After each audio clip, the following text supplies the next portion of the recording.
खुलुमबाय नोंथांमोनखौ बयखौ बरायबाय। दिनै 29 आगस्ट 2023 बारायजायो मंगलबार।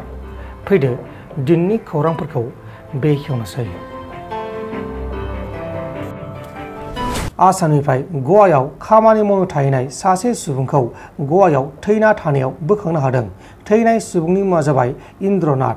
सनितपुर डिस्ट्रिक्टनि सिङाव थानाय जामुगुरि हाटनि करिय'टिपारनि थागिबि आरो बिनि गोथै सह'खौ गावनि खामानि मावग्रा जायगानि हाग्रा गेजेराव बोखांनो हादों आरो बिनि गोथै सह'खौ साननैसो उनावसो बोखांनो हादों आरो बेखौ बुथारनाय जाथायसो होननानै सन्देह खालामनाय जादों। दा बे जाथायनि सायाव नायबिजिरनाया सोलिगासिनो दङ। उदालगुरि जिल्लानि सिङाव थानाय इन्ड'-भुटान बर्डार साखाथियाव हाथिगराव हाग्रानि मासे मैदेरा मोब्लिबजों बोबथाब जानानै अबथिरायै जिउ गोमादों। हाग्रा मैलारि आरो भुपेन बरानि हेंथायै राजु नार्जारी बिथांनि गोख्रों बिजाथाइ। राजु नार्जारीया बुंनाय बायदिब्ला कंग्रेस आरो बिपिएफनि गेजेराव इसिङारि गोथौयै सोमोन्दो दं होननानै रोखा बुंथिदों।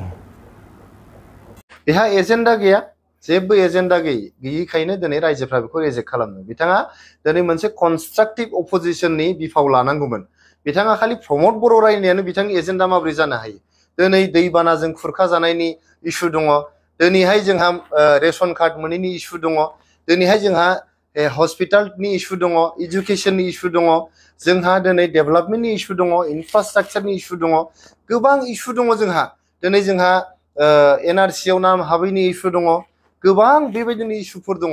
दिनै आइजोफोरनि इस्यु दङ, फरायसाफोरनि इस्यु दङ, लाइमोनफोरनि इस्यु दङ, हा हुनि इस्यु दङ।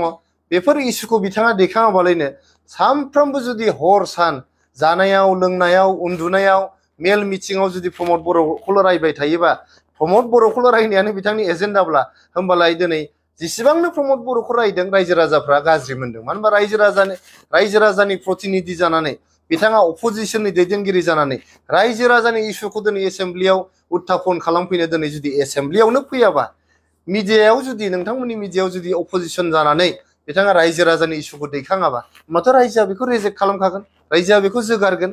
ओंखायनो बिथाङा दिनै हयथ' आन्दायनानै बिथाङा इस्युखौ दैखांनांगौ बेखौ दैखाङाबालायनो जोंनि प्रमद बर' सारखौ, जाय प्रमद बर' सारहा गोबां मोजां इमेज दं, रायजो राजाजों बजब जादों, बिथाङा मोनसे गरिब न'खरनिफ्राय फैनाय, दुखिया न'खरनिफ्राय फैनाय, जोबोद स्ट्रागल खालामनानै बिथाङा दिनैनि पजिशनसिम फैदों।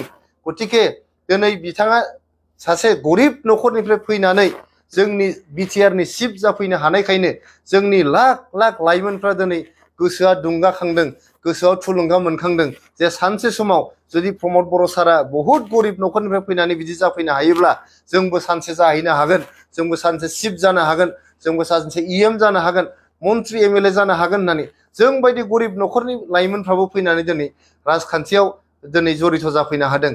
बेखौ बे सिमांखौ सिफायनो थाखाय हाग्रामा महिलारिया दिनै प्रमद बर' बिथांखौ रायबाय थायोबा बिनि फिननायखौ रायजोफ्रा गोख्रोङै फैगौ बिसायख'थियाव होनो थांगासिनो दङ। जोंनि आसाम प्रदेश कंग्रेस पार्टिनि प्रेसिडेन्ट आफादगिरि भुपेन बरा बिथाङा जोंनि क'क्राझाराव गिबि खेबनि थाखाय फैनानै, आगोलावथ' फैफेराखैमोन, बिथाङा फैनानै जोबोद मोनसे अबजेक्शनेबल खोथा बुंनानै थांदों। बिथाङा बुंदों जे जोंनि इउपिपिएलनि आफादगिरि लोगोसे जोंनि बिटिआर गभर्नमेन्टनि चिफ सार प्रमद बर' बिथाङा डिभाइड मानि 50-50 खालामदों होननानै। बिथाङा खुनुदिन बर' आन्दलननि जारिमिनखौ मिथिफेरा, बिथाङा बर' ओनसोलाव फैफेराखैबो, क'क्राझारावबो फैफेराखै। गिबि खेबनि थाखाय फैनानै एसेबां अबजेक्शनेबल खोथा बुंलांनाया बिथांखौ जोङो दिनैहाय धिक्कार होदों, बिथांखौ निमाहा बिनो थाखाय जों खावलायदों आरो दिनैहाय बिथांनि एगेन्स्टैहाय मोनसे लिगेल नटिसबो हरनाय जाबाय। आरो इयुनाव बिथाङा बेफोर बाथ्राखौ बुंबाय थायोबा आरो जोंनि लिगेल नटिसनि मोजां रेसपन्स होनो हायाबा बिथांखौ जों गिदिर मोनसे डिफेमेशन केस होनो थांगासिनो दं। बिथाङा गावनो आसाम प्रदेश कंग्रेस कमिटिनि आफादगिरि जाग्रोमोना डिभाइड कंग्रेस 50-50 बिथाङा खालामफैबाय। बिथाङा प्रेसिडेन्ट जाफैग्रोमोना आगोलनि जे प्रेसिडेन्ट रिपुन बरा बिथाङा कंग्रेस पार्टिखौ गाज्रि मोननानै दिनै तृणमूल कंग्रेसाव थांबाय रिपुन बरा बिथाङा। गतिके बिथाङा आसाम प्रदेश कंग्रेस कमिटिखौहाय डिभाइड 50-50 बिथाङासो खालामदों कंग्रेसखौहाय।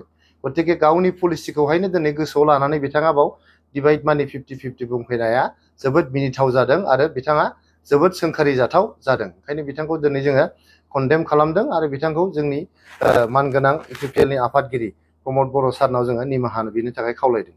बेजों लोगोसे बिथां रिपुन जोंहा मा नाम बेना भुपेन बरा बिथाङा बुंनायनि उनावनो जोंनि बिपिएफ नि आफादगिरि हाग्रामा महिलारि बिथां बिपिएफ नि एमएलए बिथां रबिराम नार्जारि मोनाबो दिनै बे एखे सुरैनो खोथा बुंनो नागिरदों।